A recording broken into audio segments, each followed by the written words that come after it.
பிறக்கும்போது நட்சத்திரத்தையும் இறப்பிற்கு திதியையும் நாம் நினைவில் கொள்வோம். ஆனால் இறக்கும்போது நட்சத்திரம் பார்க்க வேண்டியது அவசியம் என்று சித்தர்கள் சொல்லி வைத்துள்ளனர்.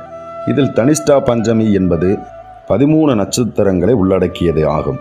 அவிட்டம், சதயம், பூரட்டாதி, உத்திரட்டாதி மற்றும் ரேவதி ஆகிய 5 நட்சத்திரங்கள் இறந்தவர்களுக்கு 6 மாதங்கள் அடைப்பு. ரோகிணியில் இறந்தவர்களுக்கு 4 மாதங்கள் அடைப்பு.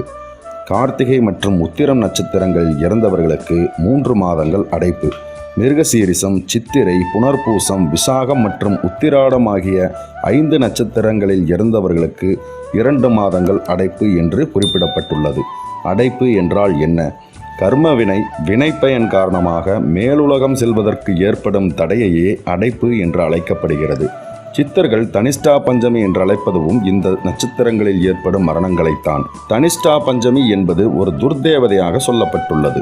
தீய அல்லது அடைப்பு உள்ள நட்சத்திரங்களில் இறந்தவர்கள் வீட்டில் முறையான பரிகாரங்களை கைகொள்ளாவிட்டால் இந்த துர்தேவதை புகுந்து அந்த வீட்டில் உள்ளவர்களை ஆவி ரூபமாகவோ கனவு மூலமாகவோ பிரம்ம ராட்சத ரூபமாகவோ தோன்றி பயமுறுத்தி 6 மாதத்திற்குள் மரணப்படுக்கையில் தள்ளிவிடும் என்பார்கள். முக்தி பெற்ற உயிர்கள் கபாலம் திறந்து சூரியன் வழியாக ஒளிவடிவான இறைவனை அடைகின்றன. ஆனால் முக்தி நிலை எட்டாத உயிர்கள் மீண்டும் உடல் எடுக்க உடல்காரகனான சந்திரனையே அடைகின்றன. கடந்த காலங்களில் இந்த அடைப்பு காலங்கள் முடியும் வரை வீட்டை பூட்டியே வைத்திருப்பார்கள். சில இடங்களில் இறந்தவர்களுடைய சடலத்தை வாசல் வழியாக கொண்டு செல்லாமல் சுவரை இடித்து அதன் வழியாக எடுத்து கொண்டு போவது போன்ற கடுமையான விதிமுறைகளை எல்லாம் தனிஷ்டா பஞ்சமிக்காக கடைபிடித்திருக்கிறார்கள். கூரையை பிரித்து அதன் வழியாக கூட சடலத்தை அப்புறப்படுத்தி உள்ளதை கேள்விப்பட்டிருக்கிறோம்.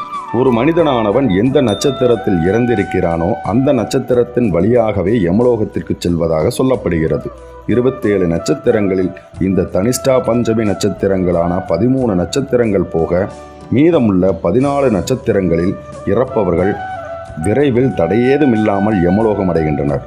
தனிஷ்டா பஞ்சமி நட்சத்திரங்களில் இறந்தவர்கள் யமலோகம் சென்றடைய அந்த அடைப்பு என்று சொல்லப்பட்டுள்ள கால அவகாசம் தேவைப்படுகிறது. இதையே கருட புராணமும் உறுதிப்படுத்துகிறது. இதற்கு பரிகாரமாக வீட்டையெல்லாம் இடிக்க தேவையில்லை.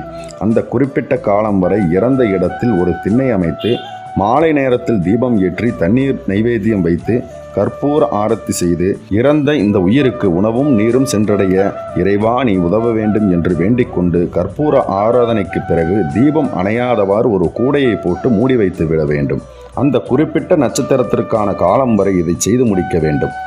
அதன் பிறகு அதற்கான கிரியைகளை தகுந்த வேத பயிற்சி பெற்ற அந்தணர்களை கொண்டு செய்து கொள்ள வேண்டும். மேலும் இதுபோல ஆன்மீக தகவல்களை நம் சேனலில் தொடர்ந்து பார்க்கலாம். மேலும் இது போன்ற வீடியோக்களை பார்க்க நமது ஸ்பார்க் ஜங்ஷன் மற்றும் ஸ்பார்க் மீடியா தமிழ் சேனல்களை சப்ஸ்கிரைப் பண்ணிக்கங்க. மறக்காம பக்கத்துல இருக்க பெல் ஐகானை கிளிக் பண்ணுங்க. மேலும் எங்களை சோசியல் மீடியால ஃபாலோ பண்ண விருப்பம் உள்ளவங்க டிஸ்கிரிப்ஷன்ல லிங்க் இருக்கு, நீங்க அதை கிளிக் பண்ணி கூட ஃபாலோ பண்ணிக்கலாம். உங்களுக்கு இந்த வீடியோ பிடிச்சிருந்ததுன்னா மறக்காம லைக் பண்ணுங்க, கமெண்ட்